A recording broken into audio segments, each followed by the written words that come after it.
Është ne në aktgjykimin tonë, i cili është bërë publik sot dhe është dërguar gjitha palëve pak koma përpara, është atje do të ju mund të merrni për zyrët e palëve të interesuara dhe në befaqen e gjykatës e keni tani besoj. Tani sigurisht jo besoj, por ka dalë në befaqe dhe atje është të thonë çdo gjë.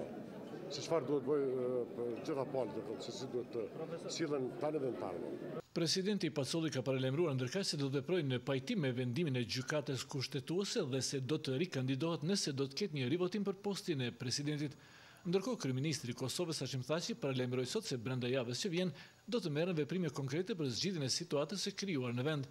Ai tha se qeveria e Kosovës nuk është indiferente ndaj zhvillimeve të fundit që kanë ndodhur dhe respekton vendimin e gjykatës kushtetuese.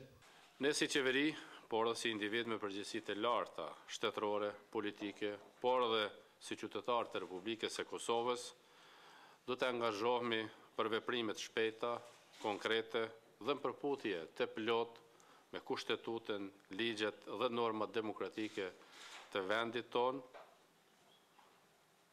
në mënyrë që të vazhdojmë me zgjedhjen e duhur dhe të shpejtë të çështjeve. Do të plotësojmë këtë agjendë që kemi para nesh, besoj shumë shpejt, që javën tjetër si kuvendi i Kosovës, si gjitha partitë politike, por dhe si partner të koalicionit. Zgjedhja e presidentit pasoi marrëveshjen ndërmjet Partisë Demokratike të kryeministit Hashim Thaçi dhe Aleancës Kosovare të presidentit Bexhet Pacolli për krijimin e koalicionit të qeverisës. Kjo marrëveshje, e cila ka nxitur mospajtime dhe brenda Partisë Demokratike, është kundërshtuar nga opozita, e cila ka përshëndetur vendimin e gjykatës kushtetuese. Kryeministri Thaçi bëri thirrje të opozitës që të jetë pjesë e zgjidhjes së situatës së krijuar në vend.